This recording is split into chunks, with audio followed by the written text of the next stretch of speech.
Hello and welcome to the Friday, April 16th, 2021 edition of On Iowa Politics.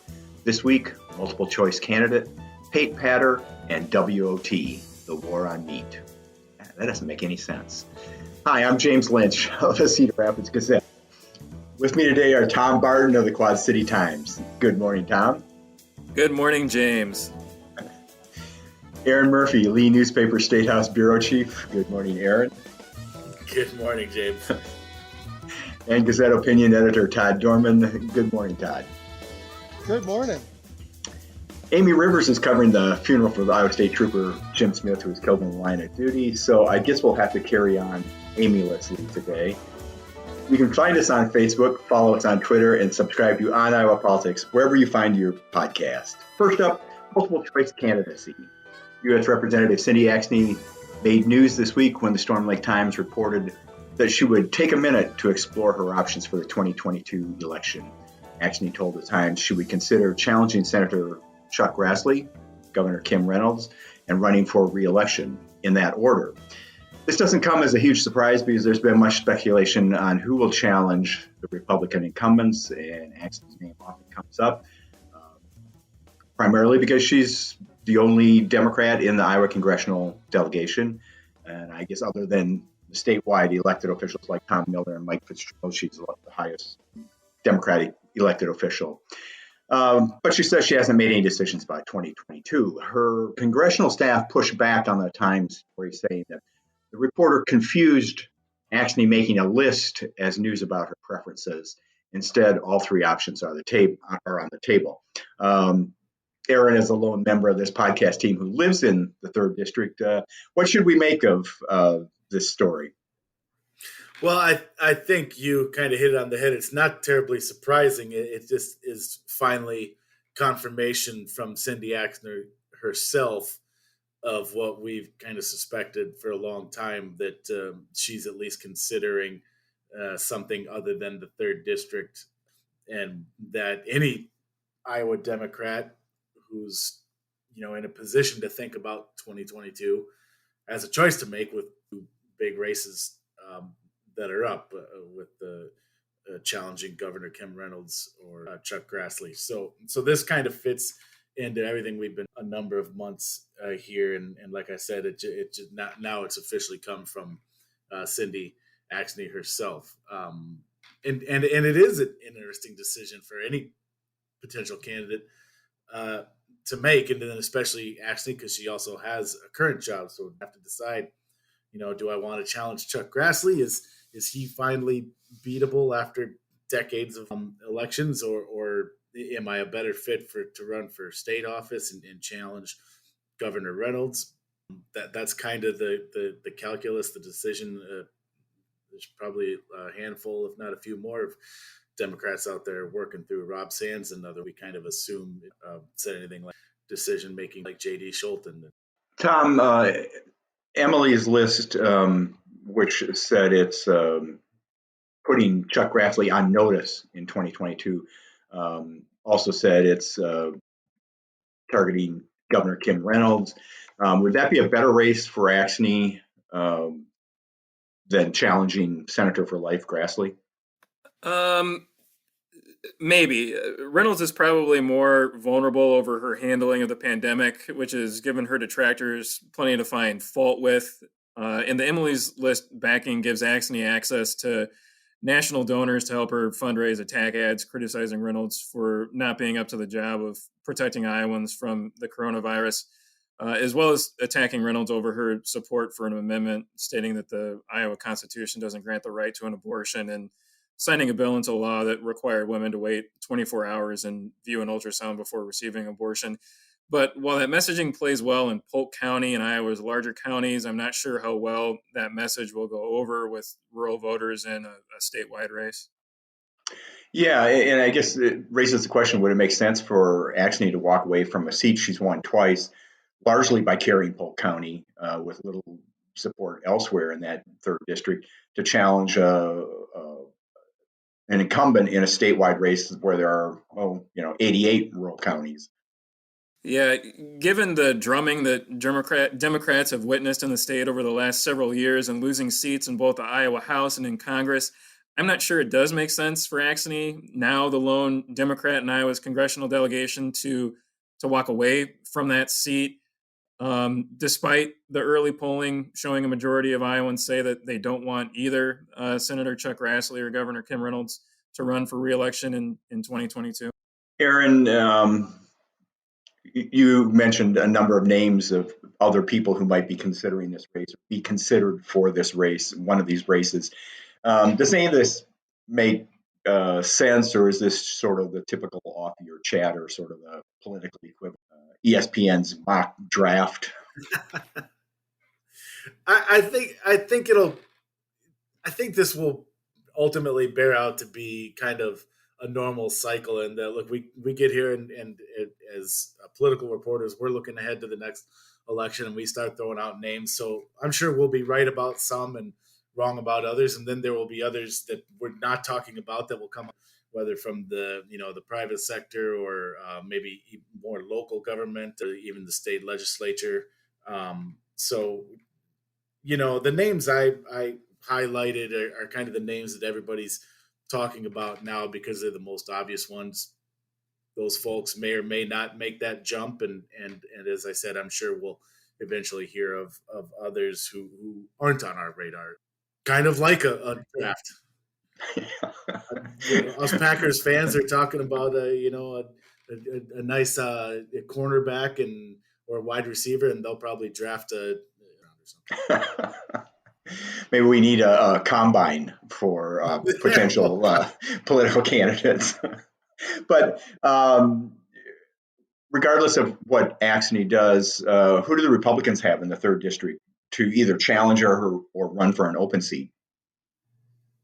Yeah, so there's 2 names that jump straight to mind just based on recent history, and that's David Young, obviously, who's held that seat and was defeated by Axne, and then ran against her again in a rematch, and so he could decide to run again. That certainly wouldn't surprise anybody.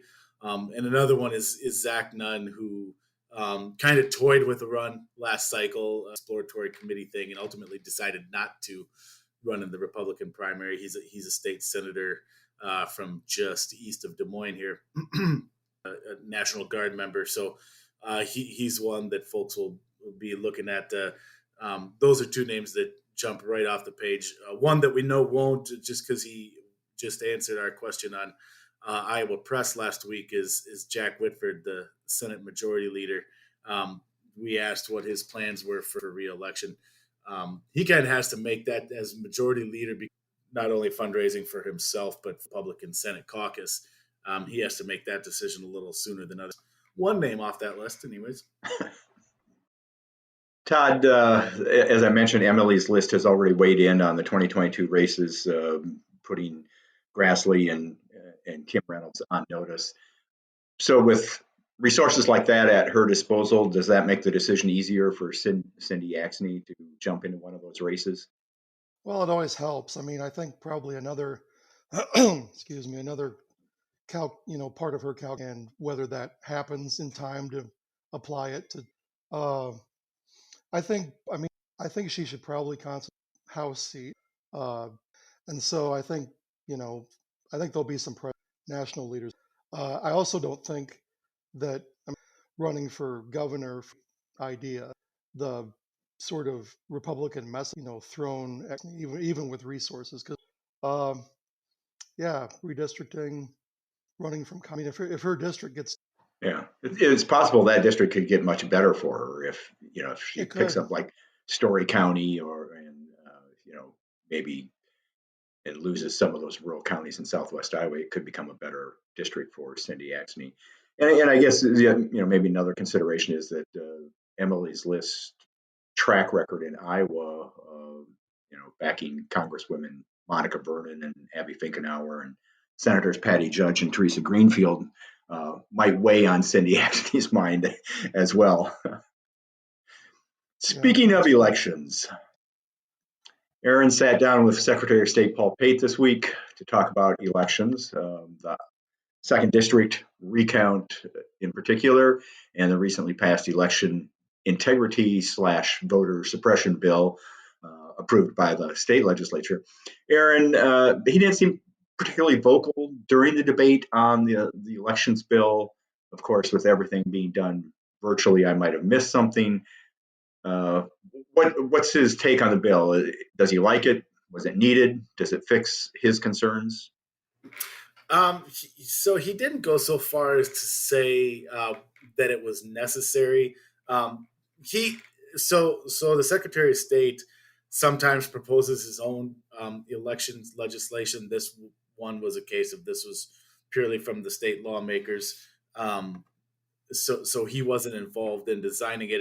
And what he has said this in the past often is, when the legislature passes a bill like that, it's his job execute elections based on how that new law job to get in there and advocate for this or that. That's how Paul Pate views it, and that's kind of the view he took for this. So he didn't necessarily give it a thumbs up or thumbs down. What he did say though was he did push back at arguments that the critics have made about what impact that bill could have.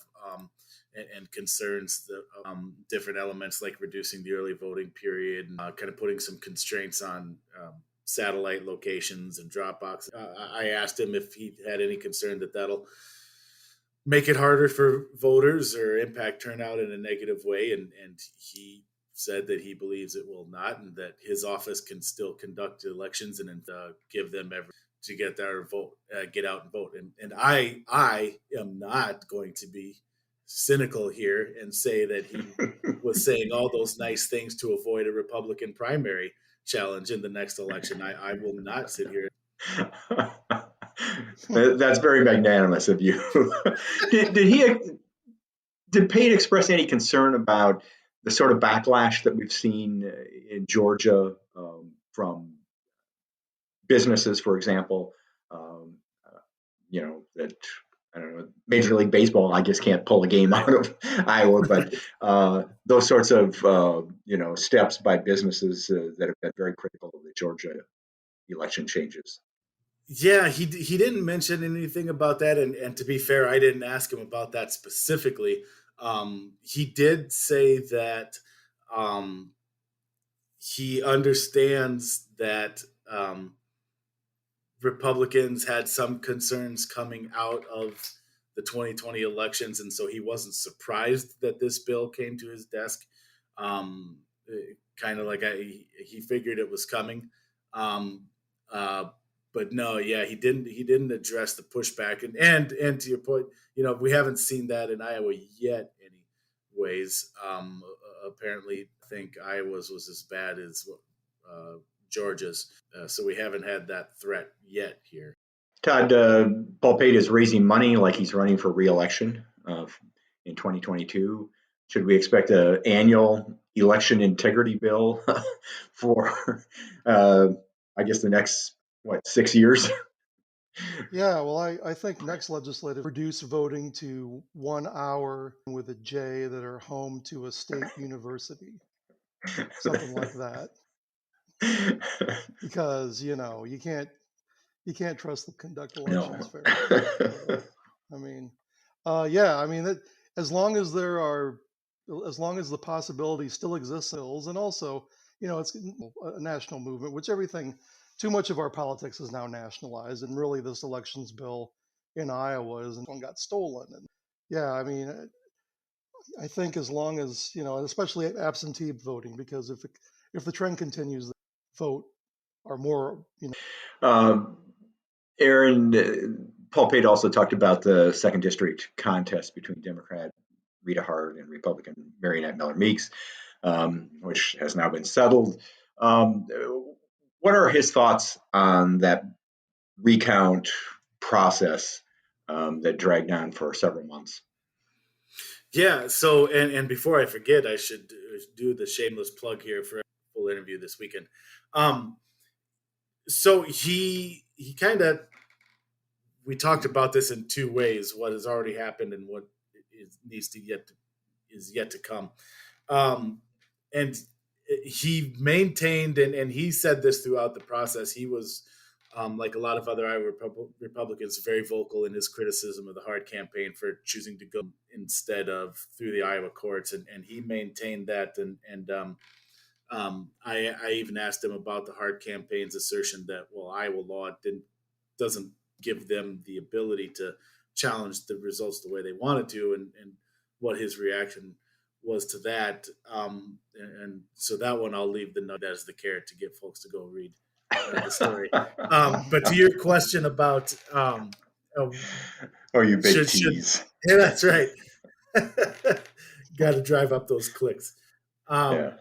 To your question about does he expect the legislature to act, it sounds like he will propose something himself, although that probably will come next year, and we still have, next year's session there's time for that. So it sounds like he essentially said, and we do that normally anyways after an election. We go through what happened, what went well, what didn't, and sometimes come back with proposed rules changes or maybe legislative changes. Sometimes it's a big deal, sometimes it's more minor. So he said he planned to do that next year. He didn't give any indication of whether he still expects something coming this session, which is winding down now. Whether lawmakers, now that whole thing is settled, as you noted, are they going to write up something that would address some of those issues? Zach Walz talked about Democrats, so Republicans have any plans yet. Pat Grassley didn't sound like anything was imminent on his table when he was asked about it. So it may be next year before we see anything proposed that addresses directly those issues that were raised during the second district. Tom, I know you're on the edge of your seat, just waiting for a chance to jump in here and talk about the second district race again. And as Erin mentioned, Zach Walz talked about he was hoping for a bipartisan approach to some sort of resolution on this. And Pat Grassley said yesterday that he thinks it might be addressed in a Senate bill, sort of the technical elections bill that they do almost every year. What's your take on this? Is there any consensus of how this process should be improved? There is some consensus. There's consensus that there needs to be a uniform standard in the process from county to county. Right now, Iowa law provides broad discretion to recount boards to decide the mechanics of a recount. Some counties did complete hand recounts, some did complete machine recounts, and some, including Scott County, did a hybrid version of both. The inconsistency of recounting methods across the district raised questions of fairness to voters and the candidates. But again, the general consensus from both Democrats and Republicans is that a recount through an entire district should be recounted by the same method. Iowa county auditors have suggested the candidate requesting the recount specify the method of the recount. Other issues that have been raised by Hart and Democrats about the process are a little murkier in terms of whether there may be consensus, such as increasing the size of recount boards to speed up the process, particularly in counties with large populations. Also, a little bit murkier is whether their consensus is possibly changing the timelines provided in court for completing a recount and challenging the results in Iowa court.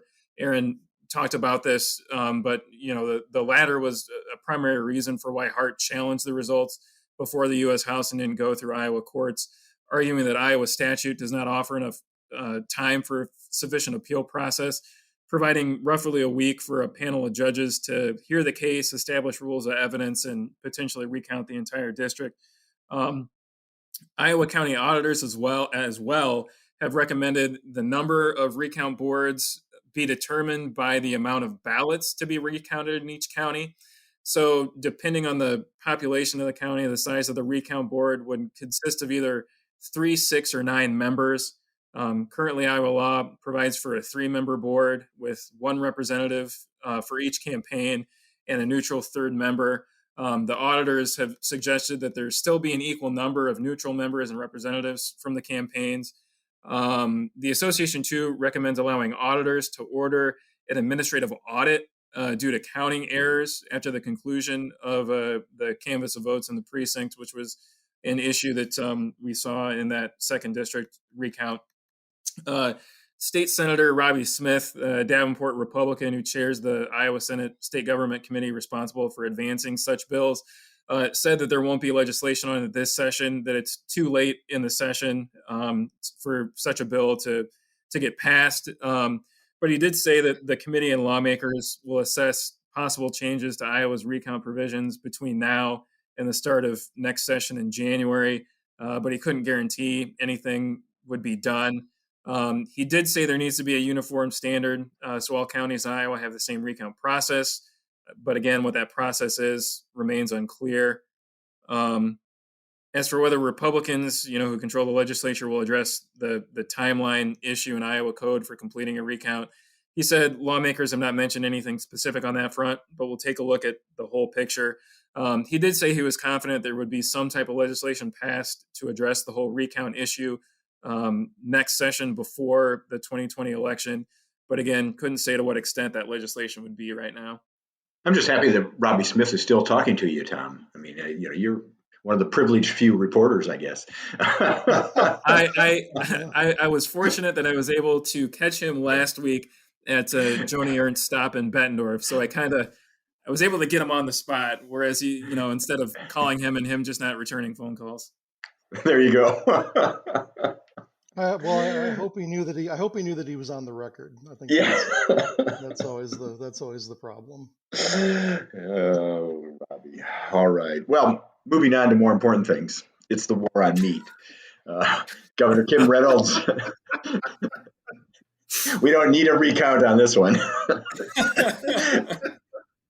Governor Kim Reynolds has declared April Meat on the Table Month to protect Iowa meat producers from a war on meat. This week, Joni Ernst enlisted in the cause. She proposed legislation to prohibit federal agencies from enacting bans on serving meat to federal employees. It was a first strike, I guess, because even Ernst conceded there's no proposal to ban meat in federal cafeterias. She pointed to a 2012 newsletter circulated within the USDA suggesting participation in Meatless Mondays to help reduce meat consumption. Of course, veterans of Meat War I will recall that USDA Secretary Tom Vilsack had to call the leader of the National Cattlemen's Beef Association to assure livestock producers the federal agency would not be promoting Meatless Mondays. And of course, he's back at the helm of the USDA again. So probably not likely to promote Meatless Mondays now. Todd, as master of the grill, are you taking up tongs and spatulas, stocking up on coal and lighter fluid so you're prepared to do your part to protect meat from the imagined threat of an assault on red meat consumption? Well, I tell you, I think the biggest impact it's going to have is I'm going to take newspaper and I'm going to use it to light my charcoal chimney. And the smoke that rises will be just as substantive as the claims that there is a war on meat. So, I watch TV, a lot of old people, and if you've seen the ads from like your various national chains that serve hamburgers, I mean, you got these, 6 patties with 5 onion rings and 14 pieces of cheese. I think the meat has declared war on us, not the other way around. That's such a great point. That reminds me exactly of how I feel about the war on Christmas. Every year I hear about the war on Christmas, and then I go out to Target and it's been playing Christmas music since Halloween, and every store in front has a Christmas tree. If the war on Christmas and the war on meat get together, who knows what could happen? We'll be sitting in sparse rooms eating tofu on the solstice. I mean, it's all over then. So, so Tom and Erin, are you going to be like eating meat twice a day on Mondays just to show your patriotism? You're assuming that I don't do that already.